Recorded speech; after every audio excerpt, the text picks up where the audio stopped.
जय श्री राधे, जय श्री राधे। आज एक मेरे बंधु का बहुत अच्छा प्रश्न आया है, जो उन्होंने प्रश्न किया है कि अगर सारी चीजें पूर्व निर्धारित हैं तो फिर हमें पूजा क्यों करना चाहिए या नाम क्यों लेना चाहिए। तो अगर आपने मेरा कहीं पूर्व का वीडियो अगर नहीं देखा है तो मैं आपको बता देता हूँ कि मैंने एक अपने वीडियो में बात करी थी कर्ज, फर्ज और मर्ज। तो ये जो कर्ज है वो इन्हीं सब चीज़ों से रिलेटेड है। जो कर्ज है, हमें क्या लगता है कि जो मेरा कर्ज है वो सांसारिक कर्ज है, ये सब हम संसार में डूबे हुए हैं। मेरे दोस्त का कर्ज, मेरे माता पिता का कर्ज, मेरे भाई का कर्ज, मेरी बहन का कर्ज, मेरे बेटे का कर्ज, मेरे बैंक का कर्ज, इन सारी चीज़ों को हम कर्ज मानते हैं। जबकि असली कर्ज जो ऊपर वाले ने हमको दिया है, यहाँ पे फिर से जन्म लेने का, जो कि देवताओं को भी धरती पे जन्म लेने का सौभाग्य नहीं प्राप्त है, वो हमको मिला हुआ है। ये बहुत बड़ा कर्ज है।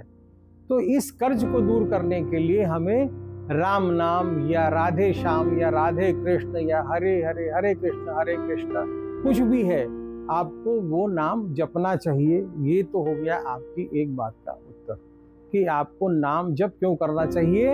आपको नाम जप इसलिए करना चाहिए कि आप प्रभु का जो कर्ज आपके ऊपर है, आपको उसको मिटाना है। एक दिन इस जीव को आपको मिलना ही है उस प्रभु से।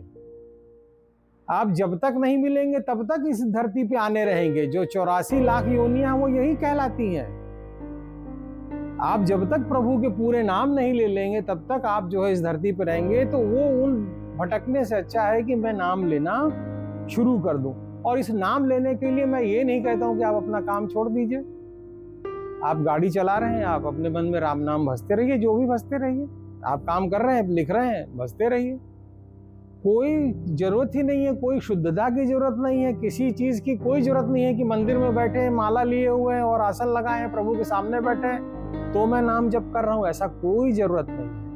आप किसी भी अवस्था में नाम जप कर सकते हैं। और ये सबसे बड़ा कर्ज है जो मैं समझ पाया हूं प्रभु का।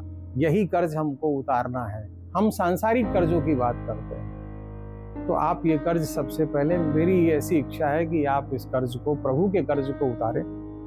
और दूसरी बात, आपने एक चीज ये पूछी है हमसे कि अगर सब कुछ पूर्व निर्धारित है, जैसे कि मेरे साथ जो होना है तो मैं फिर क्यों मंदिर में जाऊं, मैं क्यों वहां जाऊं, मैं, ऐसा ही कुछ प्रश्न है आपका या कुछ अलग प्रश्न है, या मैं कर्म क्यों करूं।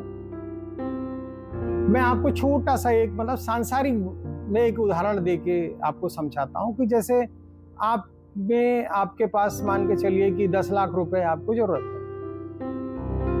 आप 10 लाख रुपए आप बैंक में गए, आपने बैंक से कर्ज लिया, आपको बैंक वाले ने कर्ज दे दिया। अब आपको वो हर महीने वो चुकाना है।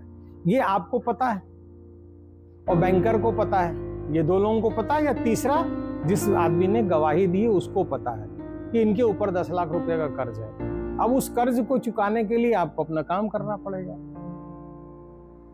जब काम करेंगे तो आपका कर्ज चुकेगा। आपको पता है कि मेरा अगर कर्ज नहीं चुकेगा तो मेरे साथ ये होगा। आपको फल पता है, तो उस फल से दूर हटने के लिए आप अपना कर्म को करेंगे। कर्म करते रहिए, कर्म करे जा इंसान। फल की इच्छा हमें नहीं करनी है। क्यों? क्योंकि जैसे आपके कर्म होते हैं उसके अनुरूप फल देने का अधिकार सिर्फ प्रभु को प्राप्त है। आप अपनी सिर्फ कोशिश को कर सकते हैं। जैसे मान लीजिए आज आपको कहीं जाना है, आप गाड़ी में बैठेंगे, गाड़ी में जाएंगे, स्टार्ट करेंगे, आप ये जाना आपका कर्म है।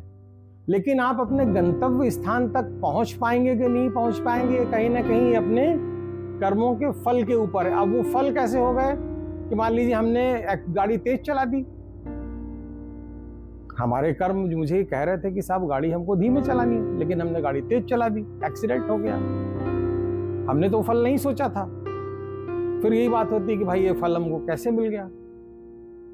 तो एक ये सांसारिक भाषा की बात है। और जहां तक मंदिर जाने की बात है, क्योंकि हम बहुत छोटे हैं, जैसे कि आप ये समझिए कि स्कूल में जब बच्चा जाता है तो वो कैसे सीखता है, ABCD कैसे सीखता है। A B ब्लैक बोर्ड पे टीचर उसको लिखता है कि ये ए है, ये बी है, ये सी है, वो ब्लैक बोर्ड पे लिखता है। लेकिन जब यही आप धीमे धीमे आप खुद अपने आप को सोचिए कि आज आप इस अवस्था में हैं, तो क्या आपको ए लिखने की आवश्यकता है? या किसी आदमी ने ए बोला तो क्या आपके दिमाग में ए नहीं आया कि ए ऐसा है? यही अवस्था प्रभु की है। आज हम जो मंदिर में जा रहे हैं, हम आज उस मंदिर में प्रभु को पाने की एक सीढ़ी पे चढ़ रहे हैं, एकाग्रता को लेके आ रहे हैं। हम वो ABCD सीख रहे हैं, वो वहां पे हमारा एडमिशन हुआ है।